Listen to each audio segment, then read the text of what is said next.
호세아 6장 1절에서 3절의 말씀 우리 다 같이 함께 합독하도록 합니다. 오라 우리가 여호와께로 돌아가자. 여호와께서 우리를 찢으셨으나 도로 낫게 하실 것이요 우리를 치셨으나 싸매어 주실 것입니다. 여호와께서 이틀 후에 우리를 살리시며 셋째 날에 우리를 일으키시니 우리가 그의 앞에서 살리라. 그러므로 우리가 여호와를 알라. 힘써 여호와를 알자. 그의 나타나시는 새벽빛같이 어김없나니 비와 같이 땅을 적시는 늦은 비와 같이 우리에게 임하시리라 하니라. 아멘.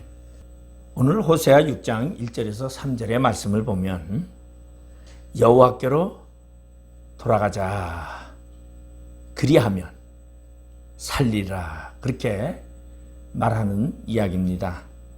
오늘 이 호세아는 이스라엘 백성들에게 우리가 여호와를 알자. 힘써 여호와를 알자. 왜냐하면 여호와를 아는 것이 바로 풍요함을 누리는 것이다. 그렇게 말하고 있습니다. 그래서 여호와를 힘써 알면은 새벽빛같이 어김없나니 비와 같이 땅을 적시는 늦은 비와 같이 우리에게 임하시리라. 늦은 비라는 것은 풍성함을 말하고 있습니다. 다시 말해서 이른 비와 늦은 비는 우리가 보면은 곡식의 작물이 잘 자람을 나타나고 풍년을 약속하는 이야기죠. 그러면 성경에서 하나님은 어떠한 분이신가? 우리가 잘 성경은 나타내주고 있습니다. 그 중에서 호세아서는 하나님이 이스라엘 백성들을 얼마나 사랑하는지 그 사랑에 대해서 이야기를 하고 있습니다. 그런가 하면 하나님이 저와 여러분들을 하나님이 얼마나 사랑하시는지를 우리가 알자라는 그러한 내용의 이야기입니다. 당시 이스라엘 백성들은 여호와 하나님을 섬기고 살아야 함에도 불구하고 하나님을 외면하고 우상을 섬겼습니다. 그래서 하나님은 이스라엘 백성들에게 그것을 시청각 교육을 시키기 위해서 호세아를 부릅니다. 그리고 호세아에게 명령을 합니다. 너는 저기 가서 음란한 여자 고멜과 결혼을 하고 고멜을 아내로 맞으라는 그런 말을 합니다. 여기서 호세아라는 이름의 뜻은 여호와는 구원이시다 그런 말이죠. 여호와는 구원이시다라는 말은 구약과 신약에서 계속 나와 있는데 구약에서는 여호수아라는 말이 바로 여호와는 구원이시다. 그리고 신약에서는 예수라는 말이 바로 여호와는 구원이시다. 그리고 호세아는 이 똑같은 단어입니다. 여호수아, 호세아, 그 다음에 예수라는 말이 똑같죠. 민수기서에 보면은 우리 호세아의 아들 그렇게 이제 호세아를 말하고 여호수아를 호세아로 말해주고 있죠. 호세아라 그렇게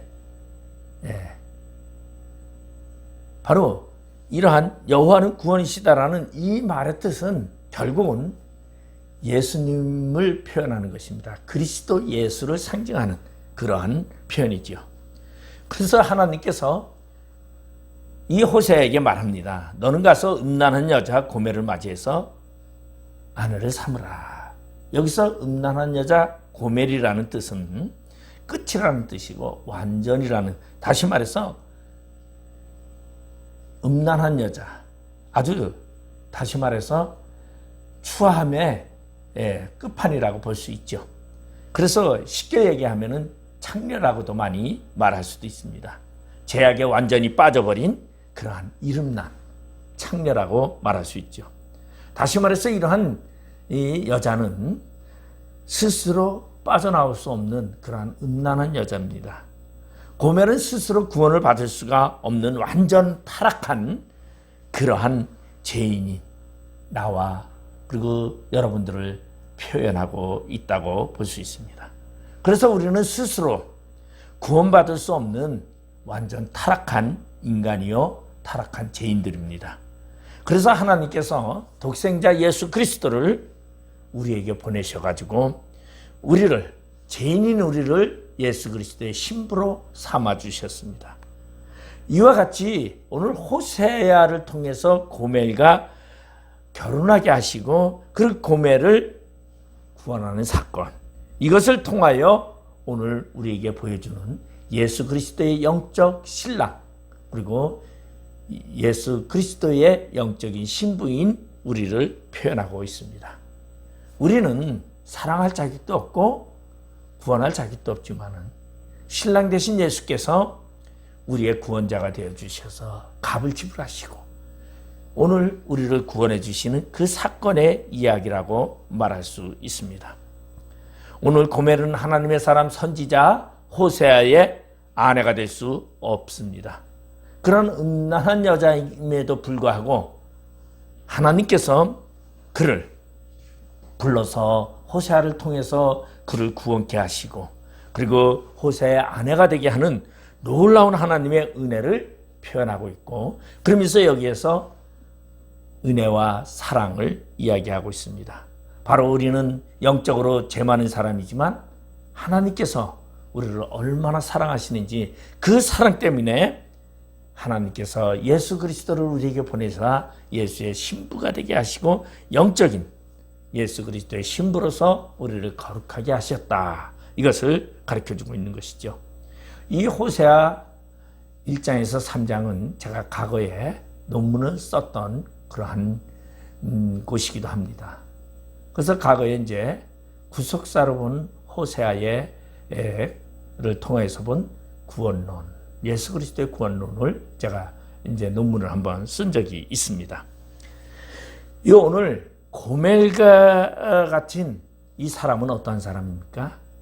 호세아가 그를 불러서 결혼했는데도 호세아라는 남편을 놔두고서 그는 옛 생활을 청산하지 못하고 세상에 나가서 다른 남자들을 만나며 그리고 임신하여서 돌아오는 그러한 일을 반복합니다. 이것은 무엇을 말하고 있냐면 바로 우리가 예수 그리스도의 거룩한 신부로서 살면서도 우리는 세상에 나가서 죄악과 동침하며 죄악을 누리면서 우리는 죄에 잉태되어서 우리는 그리고서는 자신을 처신할 수 없을 때에 다시 고멜은 호세아가 있는 집으로 돌아와서 아이를 해산하는 것 같이 우리의 삶이 바로 그러한 삶이 아닌가 우리는 생각할 수 있습니다. 바로 이러한 삶을 뭐라 하냐면 옛것을 버리지 못했다, 그렇게 이야기를 하죠. 옛 삶의 옛 생활을 버리지 못하고 거룩한 생활을 해야 되는데 우리는 그러지 못한다는 것이. 그래서 우리가 그러하기 위해서는 옛것을 버리고 새 사람의 삶을 살기 위해서는 우리는 하나님을 알라, 힘써 하나님을 알자라고 호세아 선지자는 이야기하고 있습니다. 하나님을 알면 잘 섬길 수 있어요. 하나님을 모르니까 잘 못 섬겨요. 내 방법과 내 뜻대로 내 생각대로 하나님을 섬깁니다. 구약의 이러한 시대를 뭐라고 말하냐면 사사 시대라고 말하는데 이때를 어둠의 세대라, 그렇게 시대라고 말하고 있습니다.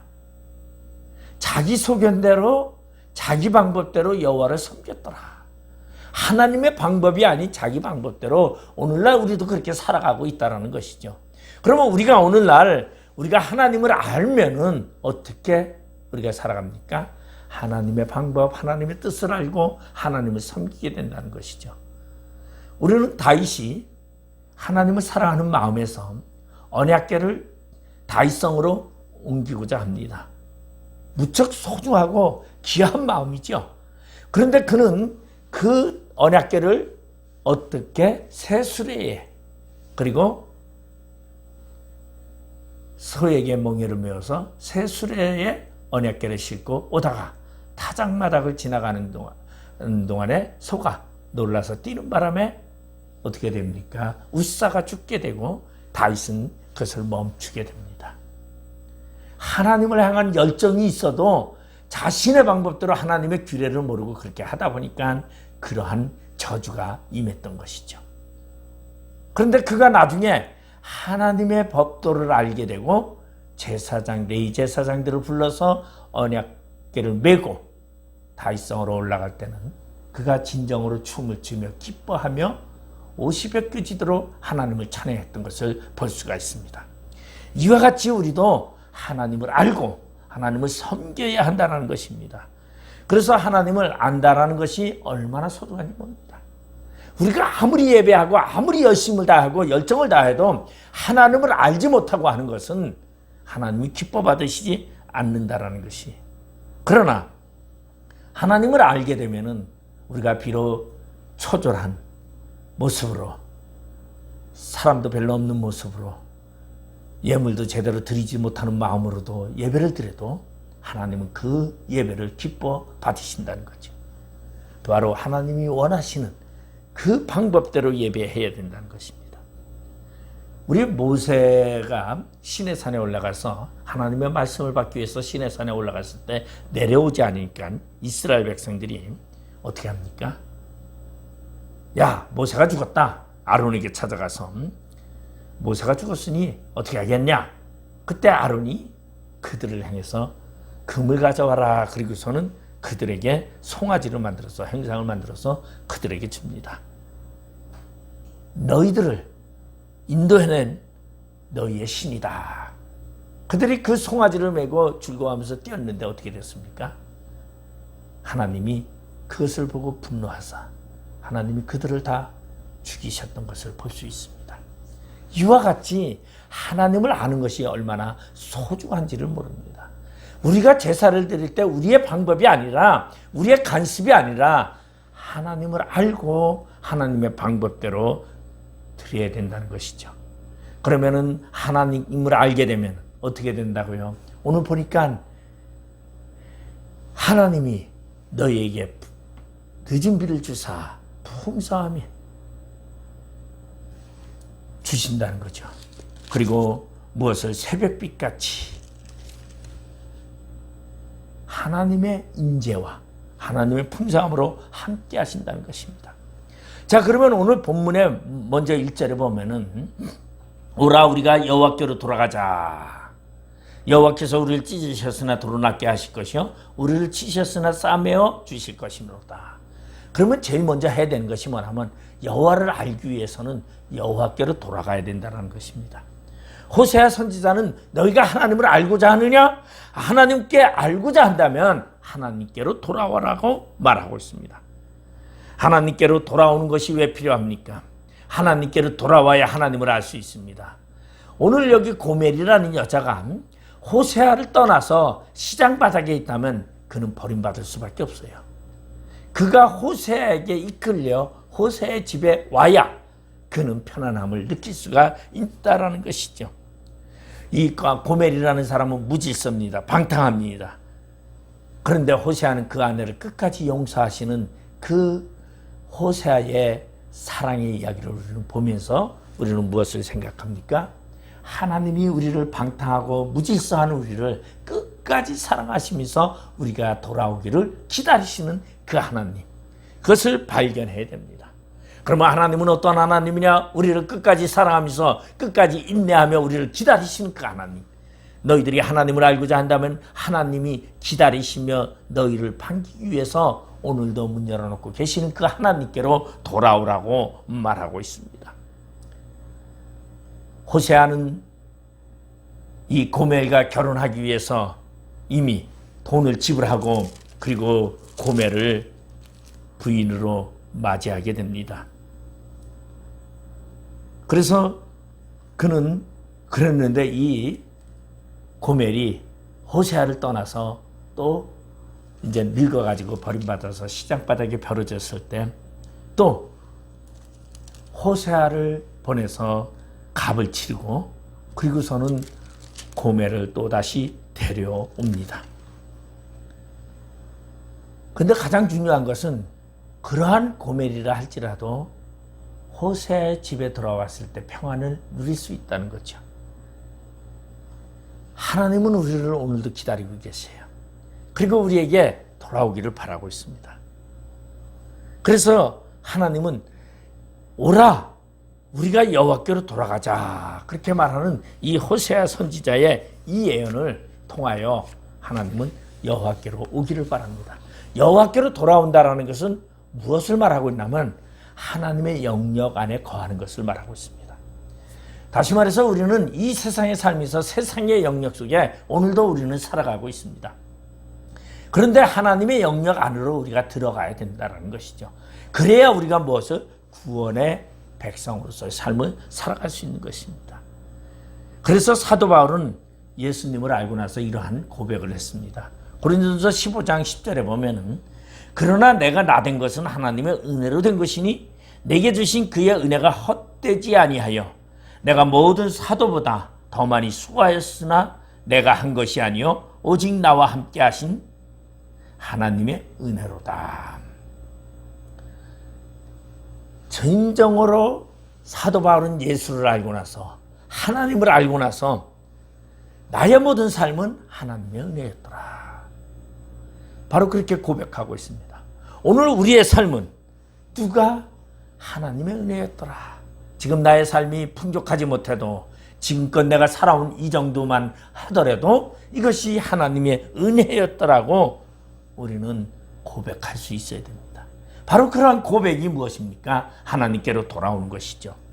그래서 호세아는 오늘 외칩니다. 이스라엘 백성들에게 하나님의 말씀을 거역하고 하나님을 섬기기를 포기하고 하나님의 마음을 아프게 했던 너희들아, 너희들이 그래서 심판을 받을 수밖에 없다.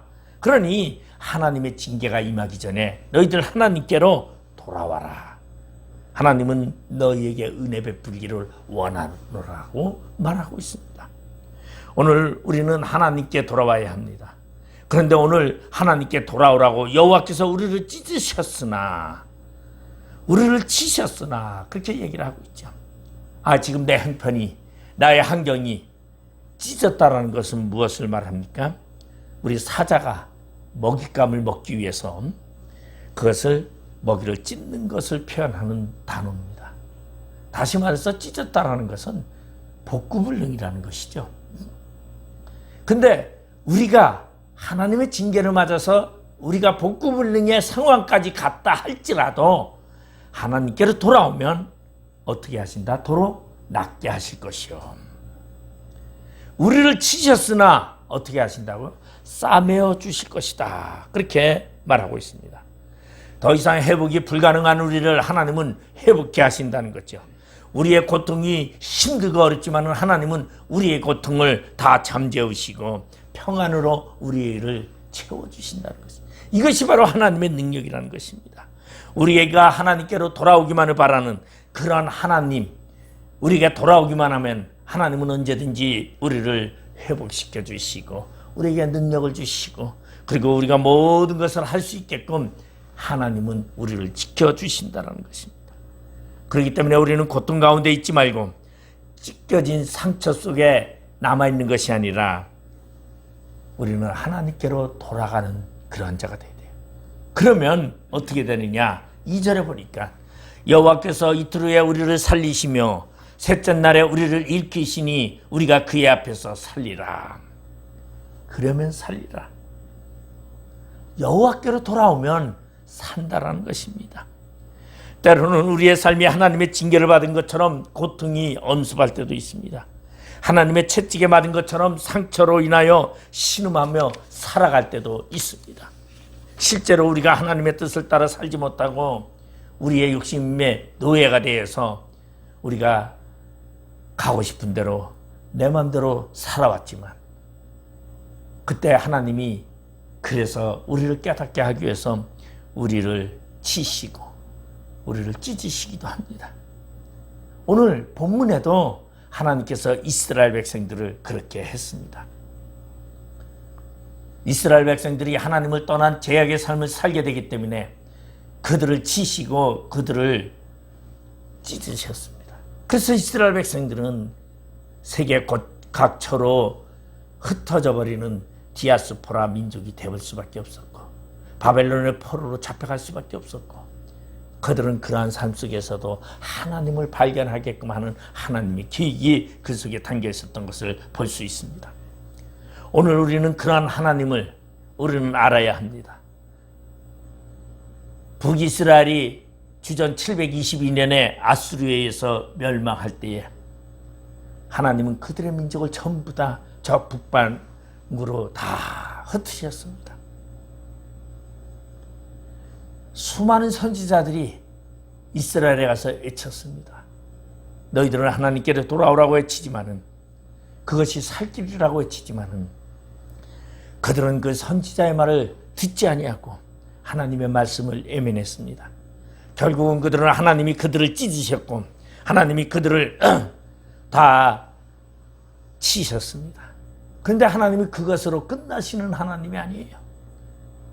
찢으셨고 치셨지만은 하나님은 회복하시는 하나님이에요. 그러면 왜 찢으셨고 치셨느냐? 하나님께로 돌아와라. 그러면 너희가 살리라고 말하는 이 하나님의 교훈을 일깨우기 위해서인 그런 겁니다. 우리는 그렇기 때문에 북이스라엘을 사랑하셨던 하나님은 아수르를 통하여 그들을 멸망시켰지만 하나님께서는 그 아수르를 완전히 이 땅에서 흔적도 없이 사라지게 했습니다.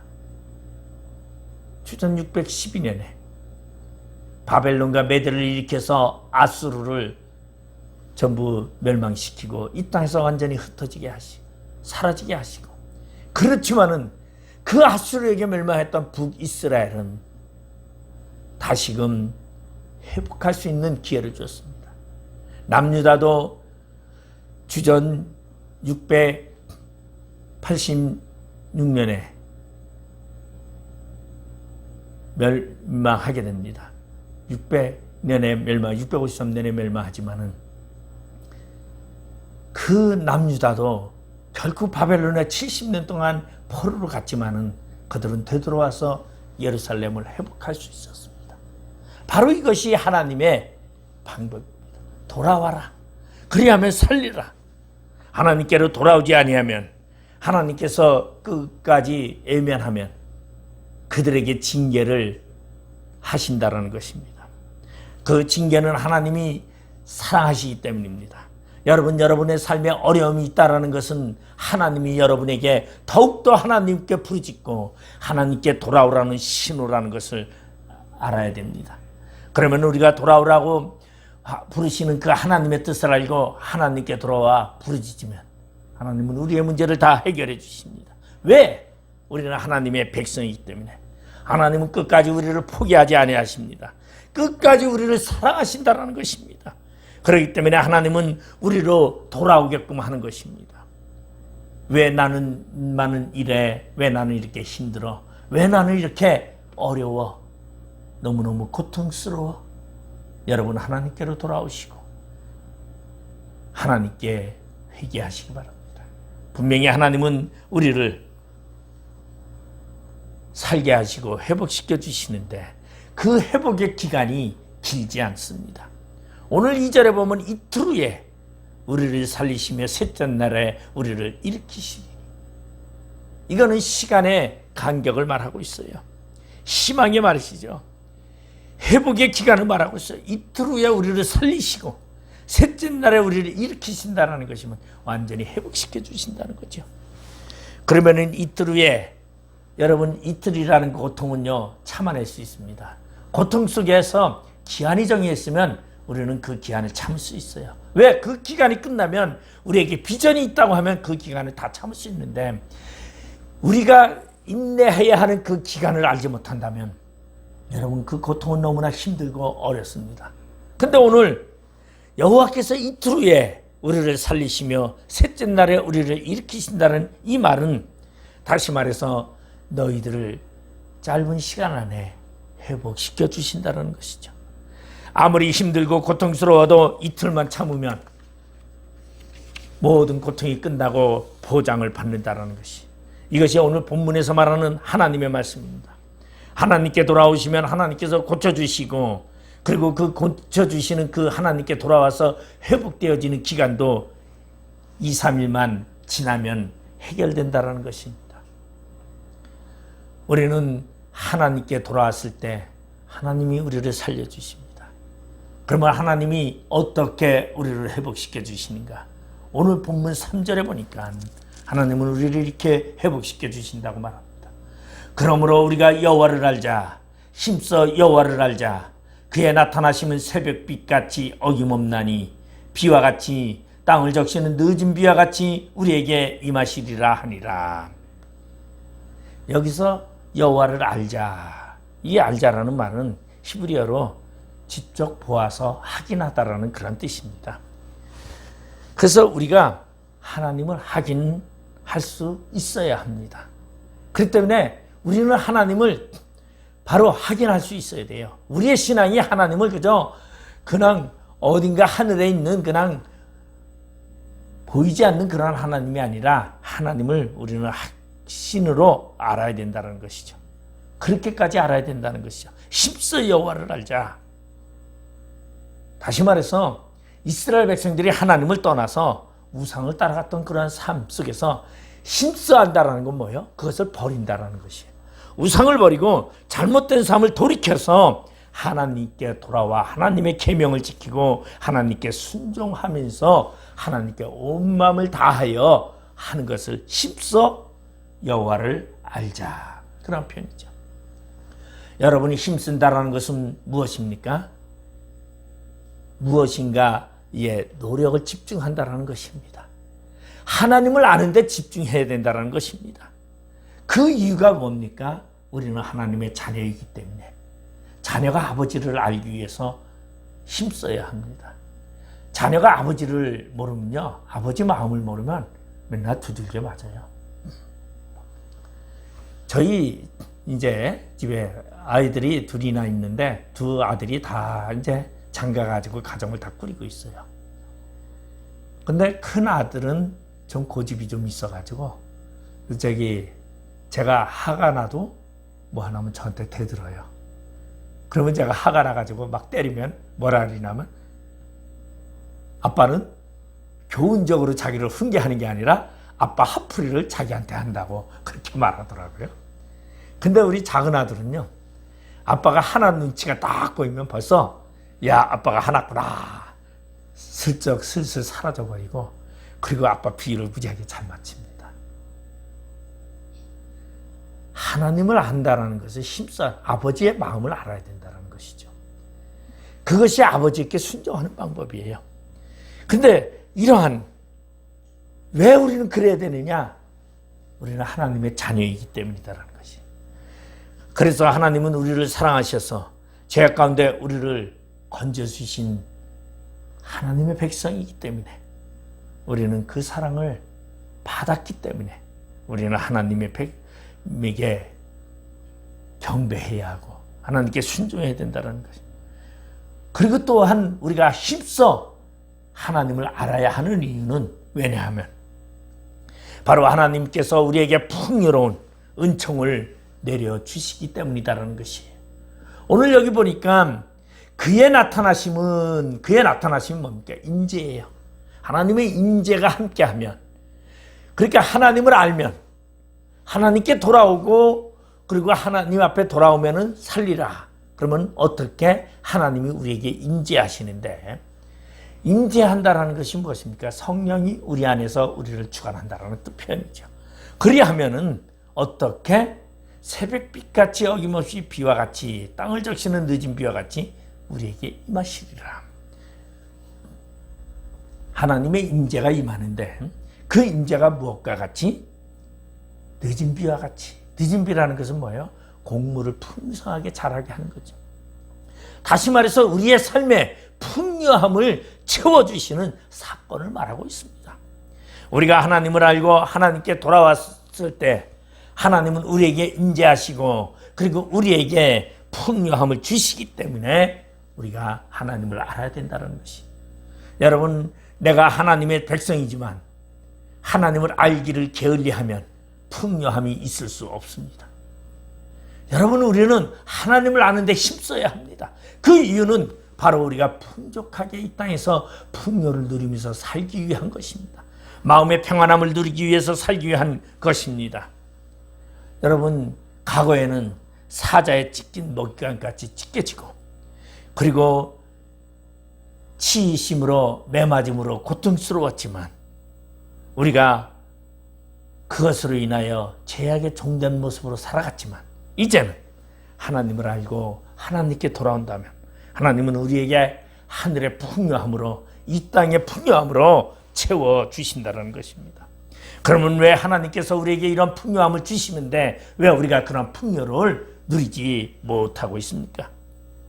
하나님께서는 분명히 여기 보면은 비와 같이 땅을 적시는 늦은 비와 같이 이것을 우리는 보편적으로 다른 구절에 보면은 이른 비와 늦은 비를 주시나니 그렇게 말하고 있죠. 때에 따라서 주시는 하나님의 은혜를 말하고 있습니다. 그런 하나님인데 왜 그런 풍요를 누리지 못합니까? 그 누리지 못함은 바로 하나님을 힘써 아는 것이 결여되어 있기 때문이라는 것입니다. 여러분, 우리는 하나님을 힘써 아는 그러한 곳에 우리는 최선을 다해야 합니다. 분명히 하나님은 힘써 여호와를 아는 자에게 하나님께서는 풍요함을 채워주신다고 했습니다. 적당하게가 아니라 필요에 따라 공급하시는 그 하나님의 풍요함, 이 풍요함을 여러분 누리시길 바라고, 우리의 삶 가운데 고통과 어려움이 있다고 불평하지 마시고 도리어 하나님께 감사하며 찬양하며 하나님께 회개하는 마음으로 우리가 살아갈 때 하나님은 우리에게 풍성함으로 채워주시는 그 복을 누리시며 살아가기를 주님의 은혜로 여러분에게 축원을 드리겠습니다. 기도하시겠습니다. 아버지 하나님의 은혜를 감사드립니다.